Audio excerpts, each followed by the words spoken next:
Welcome to the first video of our class this term. So this is the first video for Anthropology 110, and I'm your instructor, Dr. Biittner. So it's nice to meet you. In this short video, I'm just going to go over some key points of the syllabus that I'm sure you're curious about as we start this term. And then I'm going to start introducing some content to you right away. So let's address this first point, which is that I'll post lecture notes for you each week, and they'll be accompanied by a video like this one where I'll explain some of the basic concepts. And when you're viewing these lecture notes, I recommend that you don't actually view them in this PowerPoint view. Instead, let's pop out of the show. Okay, and I recommend that you view them this way because you'll see then as we scroll through some of the slides, I have some speaker's notes below for you, and these are meant to illustrate some of the key points I'm making, give some examples, sometimes provide some definitions. So I highly recommend that you view the PowerPoint lecture notes for this course in either this view, or what you can do is go over to View. So this is the normal view, or you can view them as a notes page like this. You'll want to zoom in probably a little bit because it's a little, a little small in this setting, but at least this way you'll be able to see both the notes that are on the slide itself and then my speaker notes below. But for the rest of this video, why don't we just look at it in this plain normal view? Okay.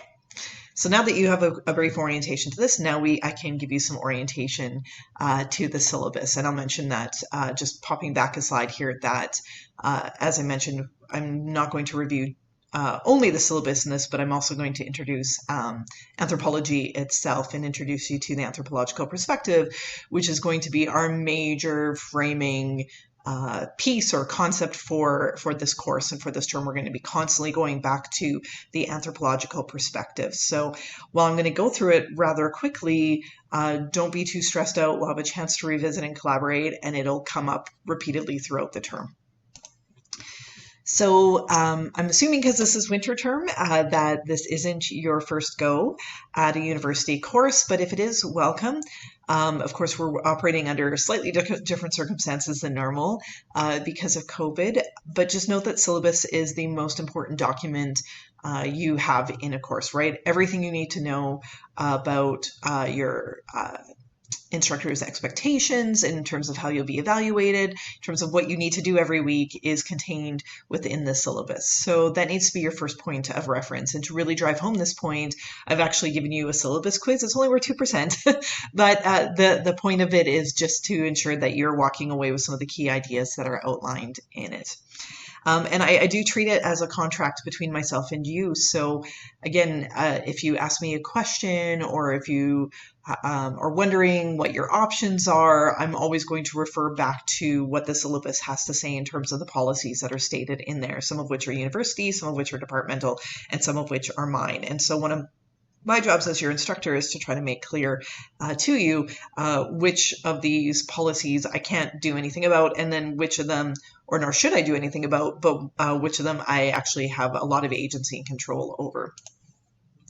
And then I've linked a little video here about one of my favorite celebrities talking about why you should read the syllabus.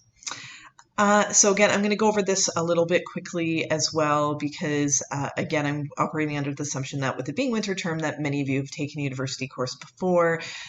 In terms of things like course description, course content, this is stuff that is familiar to you because you saw it in the calendar and it's why you took this course in the first place. Again, I'll emphasize that there are no prerequisites, so I teach it as such. So even though some of you are fourth year, mature university students, and some of you are first year, even first term, this might even be your first class, I treat you all the same, basically, that you're all coming in with no understanding of anthropology, that you have no background in it at all. And so one of my jobs is not only to deliver course content, but to help you navigate this course itself and also university more broadly in general. So this course, what are we talking about? Gender from cross-cultural perspectives with aging thrown into the mix as well. We have course objectives or learning outcomes. So what are these? Well, this is what I assess you on the base of, right? These are the goals of the course. And so I encourage you throughout the term to look back at these learning objectives and be like, am I actually achieving these? Because that's how Dr. Biittner is assessing me. Can I, for example, outline the basic methods and concepts that are utilized in the field of anthropology? Well, of course, on day one, no, but later on in the term, I would certainly hope so. And we'll spend a whole week actually looking at some of the field methods that anthropologists use and why. So in the syllabus, again, under how to approach this course, I've given you this kind of step-by-step approach as to how I recommend that you should approach the course materials. So beginning by reading any instructions for exercises or assignments if they're due, then read the posted lecture notes. Again, make sure you have the notes page open so you can see the extra content that I've posted below. Then you'll want to watch the lecture videos. This is where I will explain the major concepts in the videos, and I'll just note right away that in terms of the readings, I introduce the readings in the video, but I do not discuss them at length. That's what our collaborate sessions will be. So ideally, you should be aiming to finish your readings for the week by our Thursday meeting. So I'll talk about that briefly. Answer questions. In the textbook, you'll find that there are discussion questions, and I'll talk a lot about those throughout the term, so please do review those, and then bring any questions you have to me to the course. This is also something students are very interested in the first day, especially for courses like this one where there are multiple sections. So how am I going to evaluate you? So I mentioned the syllabus quiz. It's due on January 15th by the end of the day. It's only 10 questions. It shouldn't take you long to complete. It's an open book quiz. Again, really just to ensure that you've read the syllabus and worked through this activity. I'll post another video explaining the course wiki, and we'll also talk about it in our Blackboard Collaborate section. Basically, it's a in Blackboard study guide that I have you all build collaboratively together. And then there's 3 exams, 2 midterm exams and a final exam. For each exam, I post a study guide, typically about a week before the exam, sometimes a little bit earlier than that. I give you all the questions for the exam in advance, and then I select a handful of those that actually appear on the actual exam. And I'll explain how exams work again a little bit later on in the term, but you can read information about them here below in the notes. In terms of expectations, really the thing I want to emphasize is that I am here to facilitate your success in this course. So if you're concerned about meeting a deadline in terms of you only have, again, one real assignment, the wiki, and you have all term to work on it, but just contact me. And then same with exams, contact me if you miss an exam for any reason. We have a lot of options. Missing an exam is not an automatic 0. We will be doing a Blackboard Collaborate session. These are non-mandatory synchronous sessions. So every Thursday at 8 a.m. I'll be in the Blackboard space. I've posted a document on Blackboard that shows you how to access this space. It's fairly straightforward. And I just want to reiterate that you don't need to have your camera on. I request that you leave your microphone off unless I call upon you to speak. And we'll talk about that in the first session. I'll go through some of the mechanics of how to use Collaborate for those of you who are new to it. But I do kindly ask that maybe you consider putting up an avatar photo, and that's just so I have something other to look at rather than just a series of black boxes on the screen. And again, you'll see what I mean when we get into our first session. So there is no required mandatory participation mark in this course. Of course, it's an online course, so you're not expected to attend campus or anything about that. I will note that all of the course materials that are being provided to you are being provided for your personal educational use. You're not to copy them, distribute them, sell them, etc. Okay, that is explicitly prohibited. Distribution of them, for example, if you want to share them with a classmate, in theory, you can do that with my permission. But again, because I make everything openly available and freely available, really there shouldn't be any concerns around this. Contacting me, this is really important. Just a quick note, my last name is spelled with 2 I's, 2 T's, so please make sure you spell that correctly. It is not a typo. Okay, you have to use your McEwen account when you contact me. This is McEwen University policy. This ensures that I know you are who you say you are. And again, in an online environment, this is really critical that I take whatever steps are possible to protect your privacy. And so if you send me a question wondering why you got the mark you did on the exam using a Gmail account or another personal account, I simply will respond, I'm sorry, I can't answer this. Please use your McEwen account. It's the only way that I can guarantee that who I'm speaking to is really you. And the reasoning for that is that you're not supposed to share your login information with anyone. So the only person who's supposed to have access to your McEwen login credentials is you. Please put Anthro110 or Anth110 in the subject line. This just helps me quickly assess which course your question is relevant to. So I have several courses this term, so that just makes my life a little bit easier. I'll get back to you within 24 hours. But if you send after 6 p.m., typically speaking, I'm hanging out with my kid or getting some downtime in the evening, so I don't always check my email. So you'll get a response first thing in the morning. The kind of exception to that is when exams are going on, then I tend to check my email more regularly just because I know that you're going to have questions and they're a bit more time sensitive. I also will have office hours. Basically, I provide a link every week in that week's folder. You click on the link and then you can sign up for 15-minute slots. The reason why I do that is to ensure your privacy, that you get basically undisturbed access to me for 15 minutes. You can sign up for 2 slots if you'd like. If you need more than half an hour to chat, book an appointment with me. Instead, we'll find another time that works to do that. And I'll explain a little bit more about how this works, but basically we'll meet in the Collaborate room and you can ask your questions of me. What else do you need to know about me? Well, you can hear that I have a cat. She's going to be very loud, and unfortunately she doesn't care that I'm recording videos and likes to interrupt. So you have some other responsibilities that you need to be aware of. Academic integrity is first and foremost. We're going to spend a lot of time talking about this term. I'll post supplementary resources such as your study guides where I'll explain my expectations in terms of things like citation. I'd really encourage you to be cautious when you're engaging in communication with your classmates outside of university or out of formal. And here we go. Here's my cat. Here, you might as well get to know her. This is Polly. Say hello. There we go. Be cautious when using non-university supported platforms such as Discord or Kik or WhatsApp or whatever other social media groups that you might be using to communicate with your classmates. And the reason for this is that there's always a risk of something that we call improper collaboration. And so this course was designed for you as an individual to work through the materials, to work with me, to learn the materials, to work on your exams and submit those responses. You're not to be crowdsourcing your answers, right? And so I've designed exams and exam questions that are getting at your thoughts, and it becomes very clear to me when students have been communicating with each other, sharing thoughts and ideas, because the answers all start to look the same.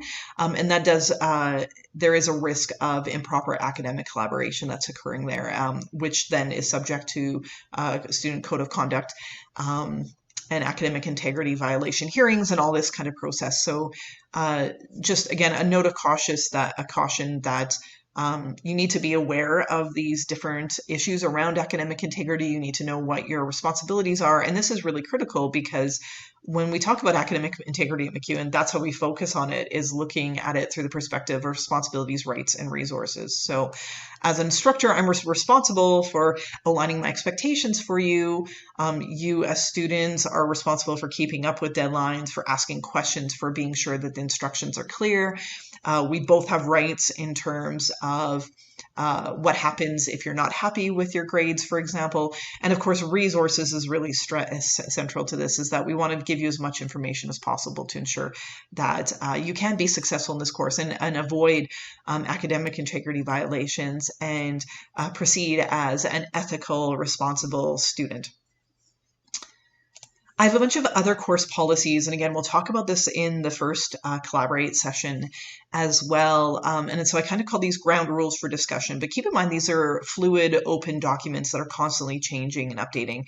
But the reason why I have these guidelines, why they exist, is that it's really important to me, especially in this virtual environment, in this online world, that we work together to create a productive, safe learning environment.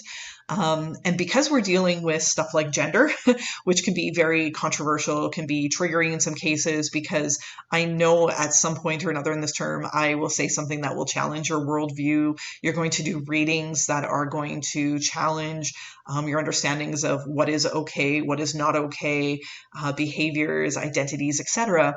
Is that we need to have some ground rules so that we can kind of, again, all start on the same level playing field, but also can acknowledge that we're all bringing different forms of knowledge and experience to the classroom, that we're not going to shame or guilt each other for the things that we've learned or mislearned. I know I mislearned a lot of things when I was growing up, and I've had to learn other ways of knowing as well. I mean, that's central to being an anthropologist, but we'll talk more about that. So the key is that these aren't meant to be restrictive or prescriptive, but rather are meant to kind of set a particular tone or atmosphere as we communicate through. So please read through, and I'm very interested to hear your thoughts on these when we meet in the first Collaborate session. And some of these points will actually interrogate a little bit more closely with some of our topics relating to gender and inequity or inequality later on in the term, and how this privilege, for example, is manifest, and what are some ways that we can recognize things like privilege and bias and move beyond them. And so that's where the anthropological perspective will also come into play. And then we'll talk about a lot of these forms of oppression as well. We're going to spend a lot of time talking about heterosexism and sexism, ageism, etc. But there's a lot of other isms that we will need to address in this course as well. So again, please take a chance to read through these, and we'll talk about them a little bit more at length on Blackboard. I already kind of mentioned this, but here it is in just a graphical form of what your kind of weekly workflow would look like. I recommend that you plan on spending between 6 to 10 hours a week on this course. I know that seems like a lot, but this is a reading intensive course, and I'll talk about that a little bit more. And I've also provided you some tools that will hopefully make the readings a little bit easier. I've provided an alternative format of the table of the schedule that you saw on or you will see in the syllabus here, just showing you, again, the kind of flow between lecture topics, videos, assigned readings, and then anything else that's to do during those time periods. So please take a look at that. Okay, in terms of the text, I know it's expensive. I apologize. There actually isn't an ebook version.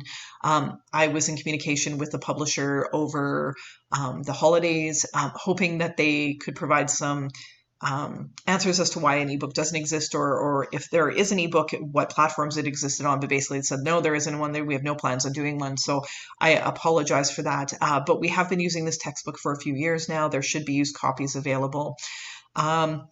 And it's if you can't find this particular edition and find an earlier edition, that's also okay. You just might be missing a chapter or two.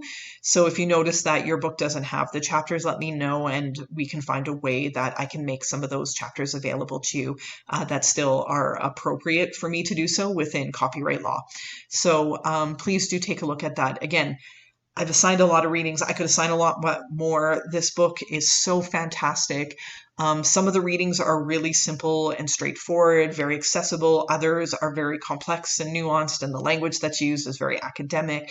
That's okay. That's one of my jobs this term, and the roles of our Collaborate sessions this term is to work with you through these readings so you understand these concepts. Now, why do I have all these readings? Why can I not just use lecture notes? Well, because we'll talk about this as anthropologists, one of the central things we want to do is get cross-cultural perspectives. And I'm a white girl from Edmonton, Alberta, Canada. I can only represent so many different perspectives. And so we need to look at experts and look at the work and research of other experts who've done research in other cultures who can share that knowledge with us. So that's why there's so many readings. And you'll notice that I've really intentionally selected a few of them in pairs because the idea is that we get a really nice comparison. We can compare and contrast between the two readings to really reinforce some of the core concepts that I want to present to you through the lecture notes. I posted a little bit about myself. I posted a little introductory video. So enough about me. You'll get to know me throughout this term. And to wrap up this first part of the video, I just wanted to emphasize this idea of questions and you having questions. It's really important that you ask questions of me via email in our Collaborate sessions or over social media, if that's how you want to contact me as well. And the reason for that is that that's how I gauge not only your engagement in the course, or how I gauge your engagement in the course, but also how I gauge how students are understanding material, right? And so it becomes very quickly to me when I start to get a lot of the same questions that I need to then revisit a particular topic, post another video, post some supplementary notes, or spend more time in a Collaborate session explaining that to you. If you're not asking me questions, I'll just keep assuming that your understanding material is fine and we can just keep moving on. And I don't run this course like a kind of a module-based course, right? Like some of the other online ones do. I do try to mirror a lot more what it would be like for us to be in an in-classroom environment. So I do like to create a little bit of space for us to revisit topics. And you'll actually see in the syllabus that there are points in the term where we explicitly go back and revisit some of the readings from earlier on in the term with the new information that we've learned in subsequent readings. So please don't hesitate to ask those questions of me. Okay, now let's shift into looking at actually some of the core themes we're going to get at in this course. And this is at the point in the lecture where I like to then do our land acknowledgement and acknowledge that we're on Treaty 6 territory, the traditional gathering place for many Indigenous groups, both past and present. We make these land acknowledgements, and you can see the formal script that's down here below, to honor, respect, the history, languages, ceremonies, and culture of the First Nations, Métis, and Inuit who have called this territory home and who continue to call it home today. And I think that this is a great approach to addressing the ongoing legacy of colonialism. We're going to talk a lot about colonialism in this course here in Edmonton. But for me, it's also a very personal thing as someone who was born and raised in Edmonton and didn't know that this was the case. I grew up in Daly Grove, and I was always told that this was Farmer Daly's land. And I've only recently learned that this was actually supposed to be part of the reserve land for the Papachase people. And they were then denied this land, and they're still fighting for status and rights to this day. And it kind of breaks my heart that I was given kind of the happy whitewashed colonial version of my neighborhood instead of being told what the realities of it were, because I think I would have maybe appreciated a little bit more some of the privileges and advantages I did have as a kid growing up in that area. Anyways, so throughout the course, we're going to continue to acknowledge not just the land we're on, but we're going to re-examine some of these narratives we've learned, particularly about gender and about aging, from our own cultural biases, and learn how to reframe them and shift them. We're going to look at the role that these are lessons that we've learned have played in how we currently understand the world. And again, how we can maybe transform ourselves in the world through applying an anthropological perspective. And again, we're also going to critically look at the role colonialism has played in shaping our understanding of things like gender and aging. Okay, so if you'd like to take a quick break, now would be a good time to press pause. I'm now going to go on and introduce our first topic for the course, which is basically just giving you a quick introduction to anthropology. So, what is anthropology then? Well, as you can see here, a very standard definition of anthropology is the study of humans. And while it is a broad definition, you say, well, hey, Dr. Biittner, that was actually very useful to me. I'm a little confused as to, well, what does it actually mean to study humans? What do you mean by studying humans how? You get it. That's exactly the point, is that one of the things that is amazing about anthropology, that I appreciate about anthropology, is that it is both inherently simplistic and complex at the same time. That by studying humans, it's all of those things, right? It is so broad in scope, all kinds of people and cultures in all time periods in all places. It's global and comprehensive. And so we're going to look at that throughout the term and try to always come back to this idea of, are we really kind of capturing the human experience as a whole? And are we capturing some of the specific little nuances that have shaped individual cultural experiences? When we talk about anthropology, we often refer to it as being a four-field approach, and that's because the traditional approach to anthropology has taken this, and it's basically, we divide these different subfields of anthropology on the basis of kind of the subject matter. So we have biological anthropology, cultural anthropology, archaeology, and linguistic anthropology. And a more contemporary perspective is to introduce the fifth field of applied anthropology, which kind of bridges these four fields together and looks at how anthropologically generated knowledge and insights can be applied to addressing real world issues. And so in the subsequent slides, I go through and introduce each of the subfields a little bit more. Please note that we will be taking a 5-field approach in this course. And so we're going to spend a week looking at narratives of the past, for example. So we're going to be using archaeological material. We're going to spend a week looking at, well, actually, we're going to spend more than a week. We're going to spend quite a few weeks looking at biology in particular. And so biological anthropology will become really useful. We're going to spend a whole week on language and gender, which is linguistic anthropology. And a lot of our course is just going to fall under the broad heading of cultural anthropology, which is the study of human diversity.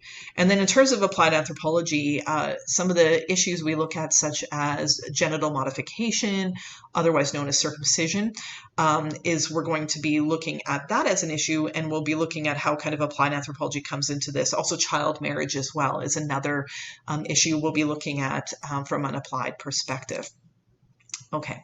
Probably the most important takeaway that I want you to get, and I mentioned this off the bat, from this first week's topic is this idea of this anthropological perspective, because you might also be thinking, hey, Dr. Biittner, so many other disciplines study humans. What makes anthropology unique? Well, really what makes anthropology unique, what unites our 5 subfields, what keeps us an intact discipline is the anthropological perspective.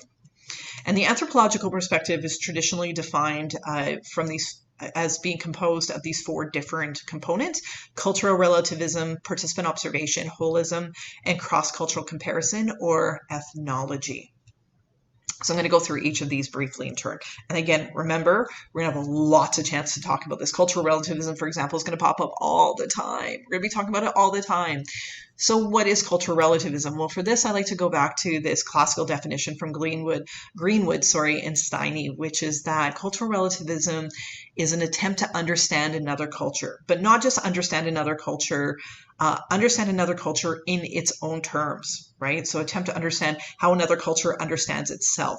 And we do this in order to understand that all cultures are coherent and meaningful designs for living to members within that culture, right? That's why they follow the practices and principles and rituals and ideas and worldviews that they do, is because to them this is a coherent approach of understanding the world. And so our goal as anthropologists is attempt to understand, how do they understand themselves, right? When we do this because we want to avoid things like reductionism and determinism, and importantly, ethnocentrism.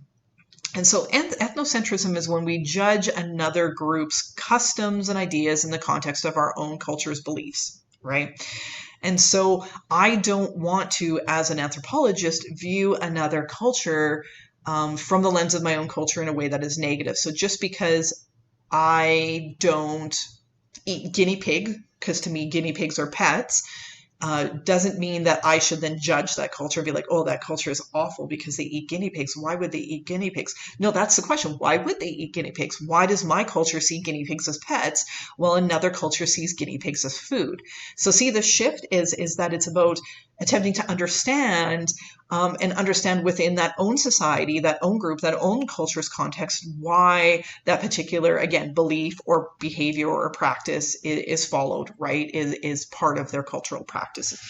And we'll talk about this throughout the term, about how cultural relativism allows us not only to identify then our own sources of bias, but also then improve our understanding of cultural practices that are often deemed to be controversial. And again, child marriage and genital modification are 2 such topics. And so we're going to look at those a lot more in subsequent weeks.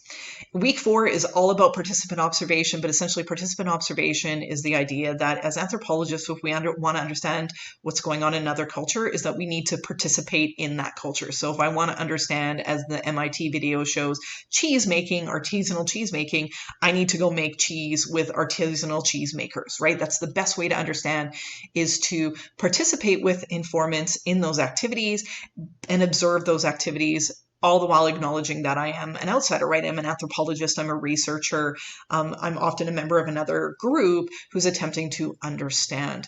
Part of this, as well as we'll talk about, is that anthropologists also shape the people we do research with a little bit differently. We don't have research subjects. And again, in week 4, we'll talk about why we don't have research subjects. And this kind of separates us from some of the other social sciences where they do have research subjects. And again, I'm not saying that's a bad thing. I'm just saying it's a very different approach, and one that is central to what happens in anthropology. Third part of the anthropological perspective is holism. It's simply, if we want to understand humans, we need to understand or attempt to understand or consider all aspects of humanity and the environment in which we live. And so I give the example in the notes below of a car or motor vehicle, that if you want to understand cars, you can't just understand everything there is to know about a tire, right? And that ultimately you could be the world's foremost expert on a tire, but you really don't understand the role or importance or significance of a tire until you actually put it into a car and see it, or a vehicle, and see it operate, right? And then those pieces start to come together. So as anthropologists, we attempt to look at human nature as the product of everything, of the interaction of culture, of environment, of biology, right? That all of these processes are shaping human nature, of human experience. And it also acknowledges, and this is important as well, I think sometimes students miss this, is that human beings and human societies, as I mentioned here, are also open systems, right? Which means that we are not rigid, we are not fixed, that we change. And we see cultural change all the time. And I mean, we're living through a period of massive cultural changes, right? And so I think that this is an important part of holism, is that part of understanding why these changes are occurring is that it's never just one thing, right? That one thing is part of a greater whole that is shaping and driving and motivating these forces. The last piece is cross-cultural comparison, or ethnology. And so as it's stated here, what we do is we attempt to make some comparisons to understand the differences and similarities between different groups before we start to come up with like laws of human behavior. And indeed, in anthropology, we don't do that. Instead, what we tend to focus on is say, hey, these are some similarities we see when we look at cultures cross-culturally, or we look at groups in terms of, for example, how gender is defined, which is what we're going to look at next week. But here are some also differences. So while that all societies have an idea of gender, how gender is defined varies cross-culturally. So that's the role of ethnology. So the last thing I wanted to mention is, and I mentioned this a little bit around reconciliation, around making a land acknowledgement, is that one of the other things we need to kind of do is that while we're going to spend our term applying and learning, so first learning and then applying the anthropological perspective, we also have to acknowledge that anthropology itself is a really colonial discipline. And so one of the things we're going to strive to do is decolonize anthropology, right? And so what we're going to do is we're going to challenge and unpack the ideas that we have about our own cultures, about the cultures we study, about anthropology itself, the university, how we learn, what we know. All of these different ideas are going to be a critical part of our learning as well. So much more on this to come. So I apologize for the length of this first video. I'll try to keep the other one shorter, but again, I've kind of packaged two big things into one super introductory video for you here. So first and foremost, syllabus, really important. Review that. Do the syllabus quiz. The deadline for that's January 15th, because that's also the add drop deadline for this term. So if there's any movement, this way students will have an opportunity to do it. The link for the syllabus quiz is in the week 1 folder. And then the second part of the course is start to familiarize yourself, or of this first topic, sorry, not of the course, of this topic, is start to familiarize yourself, review the anthropological perspective. And again, don't stress out. We're going to have a lot of opportunities to revisit these concepts and apply these concepts throughout the term. So take care, and we'll see you in our Collaborate session.